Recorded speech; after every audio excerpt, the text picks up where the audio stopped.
Hello అండి, welcome back to Advik vlogs. ఈరోజు నేను చెప్పబోయే టాపిక్ బాడీ క్యావిటీస్. ఈ బాడీ క్యావిటీస్ అనేది మన స్కూల్ లెవెల్స్ నుండి ఉంటుంది అండ్ ఇది చాలా ఇంపార్టెంట్ అండి, బయాలజీలో వస్తుంది. అండ్ ఇది నేను స్కూల్ స్టూడెంట్స్ కోసం ఈజీగా అర్థమయ్యేట్టు చెప్తున్నాను. ఓకేనా, let's start the video. So body cavities. First cavities అంటే ఏంటో చూద్దాం. క్యావిటీస్ అంటే ఏం లేదండి. సో స్టూడెంట్స్ ఒకసారి వినండి.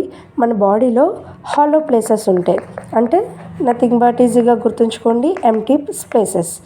ఈ ఎంటీ స్పేసెస్, బాడీ ఎంటీగా ఉండదు కదా, సో ఈ empty spaces enclosed by organs, enclosed by some organs, వాటిని బాడీ క్యావిటీస్ అంటారు. అంటే మన బాడీలో కొన్ని ఎంటీ స్పేసెస్ ఉంటాయి, ఆ స్పేసెస్లో ఆర్గాన్స్ ఫిల్ అయి ఉంటాయి అన్నమాట. సో వాటిని బాడీ క్యావిటీస్ అంటాం, అంటే పార్టీషన్ అన్నట్టు. అది మీకు ఈజీగా అర్థం అవడానికి ఇది చూడండి. బాడీ క్యావిటీస్, మన బాడీలో మెయిన్ 4 క్యావిటీస్ ఉంటాయి. అంటే మీ స్కూల్ లెవెల్ వరకు అర్థమయ్యేట్టు చెప్తున్నాను. సో ఇది మన హ్యూమన్ బాడీ అని ఇమాజిన్ చేసుకోండి. సో ఫస్ట్ టాప్ నుండి క్రేనియల్ క్యావిటీ, ఇక్కడ ఒక empty space. Next thoracic cavity, ఈ space. Next abdominal cavity. Next pelvic cavity. So first దేంటి cranial cavity, thoracic cavity,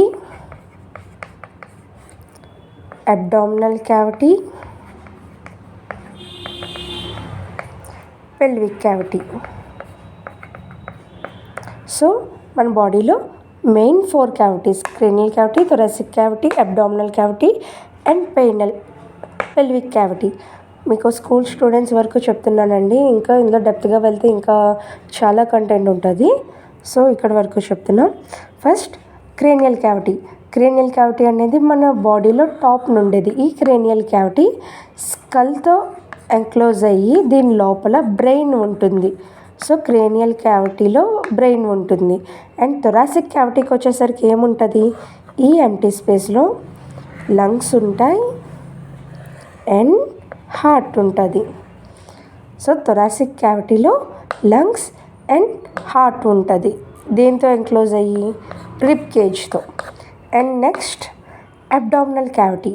abdominal క్యావిటీలో ఏముంటాయి, the largest gland in our body, liver. Next stomach and next intestines, large intestine, small intestine, large intestine, small intestine and pancreas, gall bladder. Okay, మన abdominal క్యావిటీలో main digestive organs అన్నీ ఇక్కడ ఉంటాయండి. Liver, gall bladder, pancreas, stomach, large intestine, small intestine. So దాని కింద వచ్చేది pelvic cavity. Pelvic క్యావిటీలో ఏముంటాయి, the excretory organs, front anus and next kidneys నుండి వచ్చే urinary, bladder and reproductive organs కూడా ఇక్కడే ఉంటాయి పెల్విక్ క్యావిటీలో. So the 4 cavities, cranial cavity, thoracic cavity, abdominal cavity, pelvic cavity. ఇక్కడ మీరు గుర్తుంచుకోవాల్సింది అబ్డామినల్ క్యావిటీ, థొరాసిక్ క్యావిటీ, ఈ రెండింటిని ఎలా డిఫరెన్షియేట్ చేయొచ్చు, ఎలా గుర్తుంచుకోవచ్చు అంటే, ఈ thoracic cavity, abdominal cavity diaphragm అనే ఒక మెంబ్రెయిన్ ద్వారా సపరేట్ అయి ఉంటుందండి. సో ఈ డయాఫ్రామ్కి పైన ఉండేది థొరాసిక్ క్యావిటీ. థొరాసిక్ క్యావిటీలో రెస్పిరేటరీ అండ్ సర్క్యులేటరీ ఆర్గాన్ ఉంటుంది. అండ్ అబ్డామినల్ క్యావిటీలో డైజెషన్ అండ్ అబ్సార్ప్షన్కి సంబంధించిన బాడీ ఆర్గాన్స్ ఉంటాయి. ఓకేనా, thoracic cavity is enclosed by the rib cage and cranial cavity is enclosed by the skull. ఈ స్కల్ లోపల మన బ్రెయిన్ ఉంటుంది.